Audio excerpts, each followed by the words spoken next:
বিসমিল্লাহির রহমানির রহিম। প্রিয় শিক্ষার্থী বন্ধুরা, তোমাদের এই অধ্যায়টির তৃতীয় লেকচার আজকে অষ্টম শ্রেণীর দশম অধ্যায় অম্লক্ষারক লবণের তৃতীয় অধ্যায়। তো এই লেকচারটি সম্পর্কে 1 নম্বর লেকচারে কিছুটা বলা হয়েছে, তারপর আমরা দেখি আজকে কী কী শিখতে যাচ্ছি। চুনাপাথরের সাথে হাইড্রোক্লোরিক অ্যাসিডের বিক্রিয়া কীভাবে হয়, সংঘটিত হয়, সেগুলো আমরা ব্যাখ্যা করব। অ্যাসিডের সাথে ধাতুর বিক্রিয়া ব্যাখ্যা করব কীভাবে হয়। অ্যাসিড ও ক্ষারের কিছু বৈশিষ্ট্য যেগুলো 1 নম্বর লেকচারেও বলা হয়েছে, তো ওই বিক্রিয়াগুলো আবার আমরা একটু নতুন করে শেখার চেষ্টা করব আজকের এই লেকচারে। তো অ্যাসিড ও ক্ষারের বৈশিষ্ট্যগুলো প্রথমেই আমরা জেনে নিই। তার আগে কিছু বেসিক জিনিস জানবো আমরা, যেমন কার্বনেট একটা যৌগমূলক যার সাথে প্রোটন যদি বিক্রিয়া করে বা কোনো অ্যাসিড বিক্রিয়া করে সবসময় পানি এবং কার্বন ডাইঅক্সাইড উৎপন্ন হয়। ঠিক একইভাবে বাইকার্বনেট যৌগমূলকটিও যদি প্রোটনের সাথে বিক্রিয়া করে সবসময় পানি এবং কার্বন ডাইঅক্সাইড উৎপন্ন হয়। এটি অ্যাসিডের একটি সাধারণ বৈশিষ্ট্যের মধ্যে আমরা লিখতে পারি যে কার্বনেট এবং বাইকার্বনেট যৌগের সাথে যখন অ্যাসিড বিক্রিয়া করে এই বিক্রিয়ার কারণেই কার্বন ডাইঅক্সাইড উৎপন্ন হয়। তাহলে অ্যাসিডের একটি বৈশিষ্ট্য আমরা লিখতে পারি, এখানে ধাতব কার্বনেটের সাথে বিক্রিয়া করে কার্বন ডাইঅক্সাইড গ্যাস উৎপন্ন করে। মানে এখানে আমরা চুনা পাথর বা ক্যালসিয়াম কার্বনেট এবং প্রোটন লাল কালিতে দেখানো হয়েছে। এই বিক্রিয়াটির উপরেই আমরা দেখিয়েছি যে কার্বনেট আয়নের সাথে যদি প্রোটন বিক্রিয়া করে পানি এবং কার্বন ডাইঅক্সাইড উৎপন্ন হয়। আর এখানে যে আলাদা যে কালারটা দেখানো হয়েছে ক্যালসিয়াম এবং ক্লোরিন, কারণ ক্যালসিয়াম পজিটিভ এখানে এবং ক্লোরিন নেগেটিভ, এই জন্য এই দুটি মিলে ক্যালসিয়াম ক্লোরাইড তৈরি করবে। আর যেহেতু ক্লোরিনের যোজনী 1 তাই এখানে 1 হয়েছে, ক্যালসিয়ামের যোজনী 2 হওয়ার কারণে এখানে 2 হয়েছে। আর পানি আর কার্বন ডাইঅক্সাইডের সঙ্গে তোমরা আগে থেকে জানো।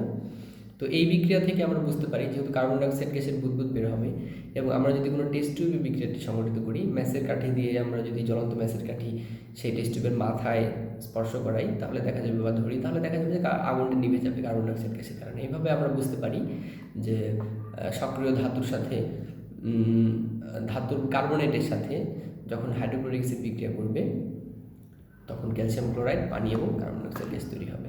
ঠিক একইভাবে বাইকার্বনেটও যদি আমরা নিই একই বিক্রিয়া সংঘটিত হবে, লবণ, পানি এবং কার্বন ডাইঅক্সাইড। লবণটি এখানে সোডিয়াম ক্লোরাইড কেন হলো? কারণ এখানে সোডিয়াম বাইকার্বনেট বিক্রিয়া করেছে। বাইকার্বনেট এই লাল কালারে দেখানো হয়েছে এবং হাইড্রোজেন বা প্রোটন এরা মিলে পানি আর কার্বন ডাইঅক্সাইড তৈরি করবে এবং আলাদা যে কালারটা সোডিয়াম আর ক্লোরিন মিলে সোডিয়াম ক্লোরাইডে পরিণত হবে। তো এটি অ্যাসিডের একটি অন্যতম প্রধান বৈশিষ্ট্য যে কার্বন ডাইঅক্সাইড গ্যাস তৈরি হয় বাইকার্বনেট এবং কার্বনেট যুক্ত যৌগের সাথে যখন অ্যাসিড বিক্রিয়া করে। তো বিক্রিয়াটি আমরা একটা পরীক্ষার মাধ্যমে বর্ণনা করতে পারি কিভাবে বিক্রিয়াটি সংঘটিত হয়। যেমন এখানে চুনা পাথরের সাথে হাইড্রোক্লোরিক অ্যাসিডের বিক্রিয়া দেখানো হয়েছে। তো আমরা যদি পরীক্ষার মাধ্যমে বর্ণনা করি তাহলে কী কী লাগবে? আমাদের চুনা পাথর লাগবে, হাইড্রোক্লোরিক অ্যাসিড লাগবে, স্পুন বা চামচ লাগবে, ড্রপার লাগবে। চুনা পাথর, পাতলা হাইড্রোক্লোরিক অ্যাসিড, চামচ, কাঁচের ড্রপার। কিভাবে কাজটি করব? আমরা চুনা পাথর গুঁড়া করে চামচের মধ্যে নেব, এবার ড্রপার দিয়ে পাতলা হাইড্রোক্লোরিক অ্যাসিড ফোটায় ফোটায় যোগ করব। যোগ করে আমরা ফলাফলটি খাতায় লিখব। ফলাফলটি কেমন হতে পারে? পরীক্ষা 1, চামচে ফেনার মতো গ্যাসের বুদবুদ উঠবে। স্বাভাবিক ব্যাপার, যেহেতু হাইড্রোক্লোরিক অ্যাসিডের সাথে যখন চুনাপাথর বিক্রিয়া করবে তখন কার্বন ডাইঅক্সাইড গ্যাস তৈরি হয়, আমরা দেখলাম, কারণ চুনাপাথরে কার্বনেট আয়ন থাকে। বুদবুদ চলে গেলে চামচ পরিষ্কার করে বুদবুদ চলে গেলে চামচে পরিষ্কার দ্রবণ দেখা গেল।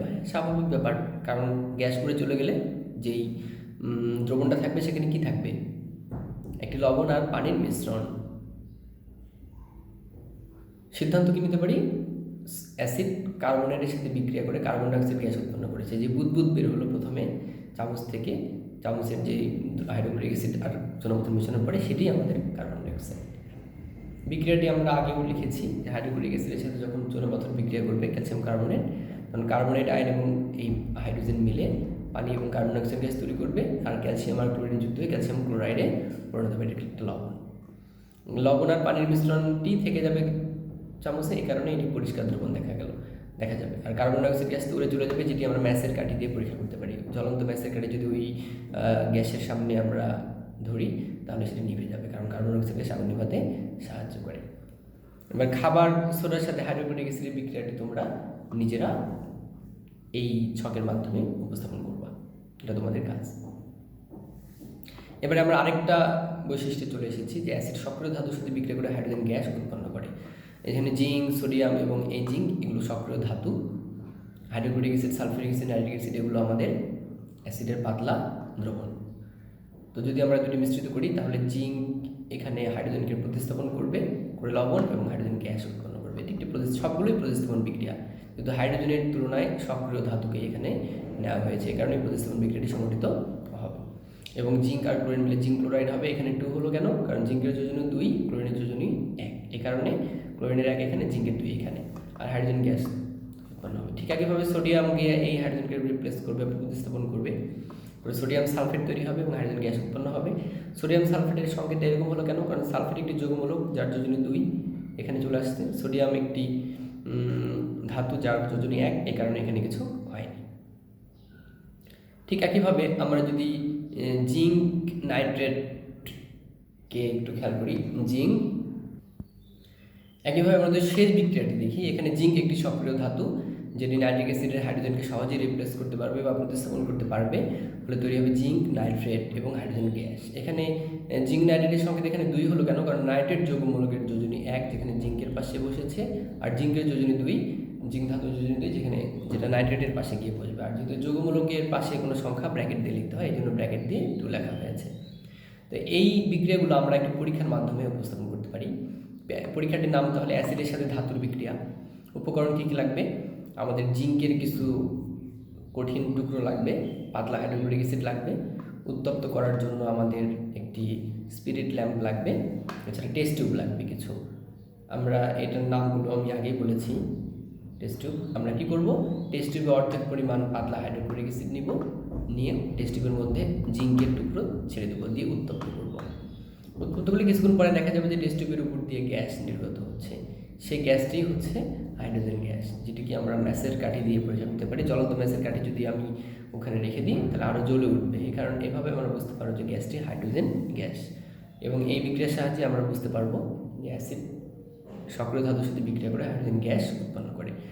আমরা ছকের সাহায্যে যদি পরীক্ষার পর্যবেক্ষণগুলো উপস্থাপন করি তাহলে কেমন হবে? আমি আগেই বলেছি যে টেস্ট টিউবের মধ্যে পাতলা হাইড্রোক্লোরিক অ্যাসিড নিয়ে তার মধ্যে একটি জিঙ্কের টুকরা ছেড়ে দিয়ে উত্তপ্ত করব। তাপ দেওয়ার পরে বুদবুদ উঠছে দেখা যাবে। বুদবুদটি কিসের? তোমরা জানো, হাইড্রোজেন গ্যাসের। এবং জ্বলন্ত ডিএসএলআরের কাঠি টেস্ট টিউবের মুখে ধরলে পপ পপ করে শব্দ হবে এবং জ্বলতে থাকবে আরও। এখান থেকে আমরা বুঝতে পারি যে অ্যাসিড সক্রিয় ধাতুর সাথে বিক্রিয়া করে হাইড্রোজেন গ্যাস তৈরি করেছে, কারণ হাইড্রোজেন গ্যাসই একমাত্র গ্যাস এই বিক্রিয়ার উৎপন্ন হয় যেটা আগুন জ্বলতে সাহায্য করে। বিক্রিয়াটি তো আগে দেখানো হয়েছে, জিঙ্ক ক্লোরাইড এবং হাইড্রোজেন গ্যাস। তোমরা তাহলে সোডিয়ামের সাথে হাইড্রোক্লোরিক অ্যাসিডের বিক্রিয়াটি এই একইভাবে পরীক্ষার মাধ্যমে উপস্থাপন করবা। এটা তোমাদের কাজ, একক কাজ হিসেবে দেওয়া হলো। এখন আমরা একটা ভিডিও দেখে এই টপিকটা আরও ক্লিয়ার করতে পারি। তোমাদের যে টপিকটা এখন আলোচনা হলো আমার মনে হয় আরও ভালো হবে। কিছু কিনা এখানে জিঙ্ক রাখা আছে, পাতলা হাইড্রোক্লোরিক অ্যাসিড, এটা পাতলা সালফিউরিক অ্যাসিড, এটা ম্যাস। এখন এই জিঙ্কের দণ্ডটি ছেড়ে দেওয়া হলো, এখানেও ছেড়ে দেওয়া হলো। এখন দেখো এখানে বুদবুদ বের হচ্ছে, এই যে বুদবুদ বের হচ্ছে। এই বুদবুদটা যে হাইড্রোজেন গ্যাস, এটা টেস্ট করার জন্য আমরা ম্যাসের কাঠির সাহায্য নেব। ম্যাসের কাঠিটা নিয়ে আমরা সামনে ধরলাম, দেখো যে আগুন আরও জ্বলে উঠছে। এই যে আগুন আরও বেড়ে গেছে, এখানেও তাই একই ঘটনা। তো এই পরীক্ষাটির সাহায্যে আমরা বুঝতে পারি যে এখানে হাইড্রোজেন গ্যাস উৎপন্ন হচ্ছে। তো তোমাদের এই পরীক্ষাটি আমি টেস্ট টিউবের মাধ্যমে ব্যাখ্যা করেছি, তো তোমরা এটাকে এভাবে সুন্দর করে পরীক্ষায় অ্যান্সার করবা। এবারে তোমাদের আরও কিছু কাজ দেওয়া হলো, যেমন ধাতু অ্যাসিডের বিক্রিয়ায় কি উৎপন্ন হয় উদাহরণ সহ লেখো। কিছু বিক্রিয়ার মাধ্যমে আরও তোমরা এই কোশ্চেনটাকে ব্যাখ্যা করবা। আমি এর আগেও কিছু বিক্রিয়া লিখে দিয়েছিলাম, সেটাও লিখতে পারো, বা নতুন কোনো বিক্রিয়া দিয়ে তুমি এটাকে এই কাজটা করতে পারো। তারপরে দস্তাকে বলা হয় জিঙ্ক। জিঙ্কের সাথে সালফিউরিক অ্যাসিডের বিক্রিয়াটি সমীকরণ সহ ব্যাখ্যা করো। এই কোশ্চেনটাও তোমরা আগের যে লেকচারগুলো হয়েছে সেখান থেকেই সলভ করতে পারবা। এবার ক্ষারের কিছু বৈশিষ্ট্য শিখবো, এগুলো সব অ্যাসিডের বৈশিষ্ট্য ছিল। চুনের পানিতে সালফিউরিক অ্যাসিড মিশ্রিত করলে ক্যালসিয়াম সালফেট ও পানি উৎপন্ন হয়, একসময় লিটমাসের বর্ণ আর পরিবর্তন ঘটে না। অর্থাৎ অ্যাসিড, চুনের পানি হচ্ছে একটি ক্ষার জাতীয় পদার্থ, ক্যালসিয়াম হাইড্রোক্সাইড বলি যেটাকে, আর সালফিউরিক অ্যাসিড একটি অ্যাসিড জাতীয় পদার্থ। অ্যাসিড আর ক্ষারের বিক্রিয়া কি তৈরি হয়? লবণ আর পানি, এটাকে প্রশমন বিক্রিয়া বলে। সুতরাং এই লিটমাস আর বর্ণ পরিবর্তন করতে পারবে না কেন? কারণ লবণগুলো সাধারণত নিরপেক্ষ হয়, যার কারণে যখন অ্যাসিড এবং ক্ষার বিক্রিয়া লবণ তৈরি করবে সম্পূর্ণরূপে, তখন এটি নিরপেক্ষ লবণে পরিণত হবে। এই জন্য লিটমাস তার বর্ণ পরিবর্তন করতে পারবে না। তো এটি অ্যাসিডের একটি বৈশিষ্ট্য হিসেবেও আমরা লিখতে পারি, ক্ষারের বৈশিষ্ট্য হিসেবেও লিখতে পারি। কারণ অ্যাসিড যেমন ক্ষারের সাথে বিক্রিয়া করে লবণ বাড়ি তৈরি করে, ঠিক একইভাবে ক্ষার অ্যাসিডের সাথে বিক্রিয়া করে লবণ বাড়ি তৈরি করে। যেমন একটি বিক্রিয়া ক্যালসিয়াম হাইড্রোক্সাইড আর সালফিউরিক অ্যাসিড, এই বিক্রিয়াটি দেখানো হয়েছে ক্যালসিয়াম সালফেট এবং পানি উৎপন্ন হয়েছে। এখানে ক্যালসিয়াম এবং সালফেট দুজনের যোজনী 2, সেজন্যই কোনো কিছু হয়নি। আর পানিতে অক্সিজেনের যোজনী 2, এই জন্য এখানে 2, হাইড্রোজেনের যোজনী 1, এই জন্য কোনো কিছু হয়নি। Calcium sulphate, sulphuric acid, calcium hydroxide, sulphuric acid, calcium sulphate, পানি, এটাকে চুনের পানিও বলা হয় ক্যালসিয়াম হাইড্রোক্সাইডকে। এবার লবণ কাকে বলে? তো তোমরা এখানে দেখলা যে অ্যাসিড এবং ক্ষারের বিক্রিয়া লবণ পানি তৈরি হয়েছে, সুতরাং এখান থেকে আমরা লবণের সংজ্ঞা দিতে পারি যে অ্যাসিড ও ক্ষারের বিক্রিয়ায় পানির সাথে যে রাসায়নিক পদার্থ উৎপন্ন হয় তাকেই লবণ বলে, অর্থাৎ প্রশমন বিক্রিয়ার মাধ্যমেই সবসময় লবণ উৎপন্ন হয়। যেমন সোডিয়াম হাইড্রোক্সাইড একটি অ্যাসিড, হাইড্রোক্লোরিক অ্যাসিড একটা সোডিয়াম হাইড্রোক্সাইড একটি ক্ষার বা ক্ষারক, সোডিয়াম আর হাইড্রোক্লোরিক অ্যাসিড একটা অ্যাসিড, অ্যাসিড ও ক্ষার বিক্রিয়া করেছে লবণ আর পানি, সোডিয়াম ক্লোরাইড এবং পানি। সোডিয়াম ক্লোরাইডটাই হচ্ছে লবণ, অর্থাৎ অ্যাসিড ও ক্ষারের বিক্রিয়ায়, প্রশমন বিক্রিয়ায় পানির সাথে যে রাসায়নিক পদার্থ তৈরি হয় তাকেই বলা হয় লবণ। লবণগুলো বিভিন্ন ধরনের হয়, অম্লীয়, ক্ষারীয়, নিরপেক্ষ, এটি আমরা পরবর্তী ক্লাসে শিখব। এভাবে আরও কিছু লবণের প্রস্তুত প্রণালী এখানে দেওয়া হয়েছে, যেমন পটাশিয়াম সালফেট কীভাবে তৈরি হয়, পটাশিয়াম হাইড্রোক্সাইড এবং সালফিউরিক অ্যাসিড থেকে। সোডিয়াম নাইট্রেট কীভাবে তৈরি হয়, সোডিয়াম হাইড্রোক্সাইড এবং নাইট্রিক অ্যাসিড থেকে। এভাবে আমরা বিভিন্ন লবণ অম্লীয় এবং ক্ষারীয় মূলকের সমন্বয়ে বা অ্যাসিড ও ক্ষারের সমন্বয়ে তৈরি করতে পারি। এবারে কিছু কোশ্চিন তোমাদের জন্য। সকল অ্যাসিডের সাথে ধাতুর বিক্রিয়ায় কোন গ্যাস উৎপন্ন হয়? তোমরা বলো দেখি কোন গ্যাস উৎপন্ন হয় এখানে? Hydrogen gas. ওকে, এরপরে আমরা আরেকটি কোশ্চিন দিয়েছি, লাইম ওয়াটার ও সালফিউরিক অ্যাসিডের বিক্রিয়ায়, লাইম ওয়াটার মানে ক্যালসিয়াম হাইড্রোক্সাইড এবং সালফিউরিক অ্যাসিডের বিক্রিয়ায় কী কী তৈরি হয়? ক্যালসিয়াম সালফেট লবণ উৎপন্ন হয়, হ্যাঁ এটা ঠিক আছে। উৎপন্ন লবণে লিটমাসের রং পরিবর্তন করে না, হ্যাঁ এটাও ঠিক আছে। বিক্রিয়ক অ্যাসিডটি সার কারখানায় প্রধান কাঁচামাল, সালফিউরিক অ্যাসিড সার কারখানার কাঁচামাল, তার মানে এখানে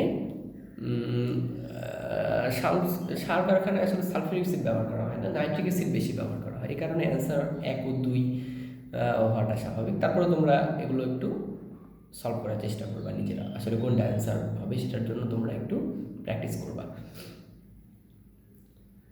এছাড়াও কিছু মূল্যায়ন দেওয়া হয়েছে, দেখো চুনাপাথরের সংকেত কী, এগুলো তোমরা সলভ করবা। সোডিয়াম বাইকার্বনেট কিসের সংকেত?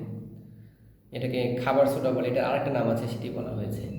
হাইড্রোজেন গ্যাসকে কীভাবে শনাক্ত করবা, এটা আজকেই পড়ানো হয়েছে। অ্যাসিড ও ক্ষারকের বিক্রিয়া কী উৎপন্ন হয় প্রশমন বিক্রিয়ায়, এটাও পড়ানো হয়েছে, এগুলো তোমরা চেষ্টা করবা সলভ করার জন্য। এছাড়া গুরুত্বপূর্ণ শব্দ চুনাপাথর, হাইড্রোক্লোরিক অ্যাসিড, দস্তা, সালফিউরিক অ্যাসিড, চুনের পানি, ক্যালসিয়াম সালফেট, এগুলো আমরা আজকেই সবগুলোই জেনেছি, সবগুলো সম্পর্কেই, এগুলো সলভ করার চেষ্টা করবা।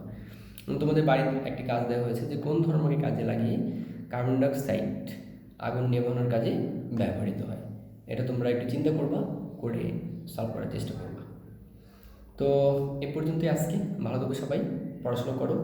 আজকের এই লেকচার সম্পর্কিত যে কোশ্চেনগুলো তোমাদের বোর্ড কোশ্চেন এসেছে সেগুলো তোমরা একটু আলাদা করে নিবা, নিয়ে সেগুলো সলভ করার চেষ্টা করবা, তাহলে দেখবে যে প্রিপারেশানটা ফুলফিল হবে। তো ঠিক আছে, সবাই ভালো থাকো, আল্লাহ হাফিজ, আসসালামু আলাইকুম।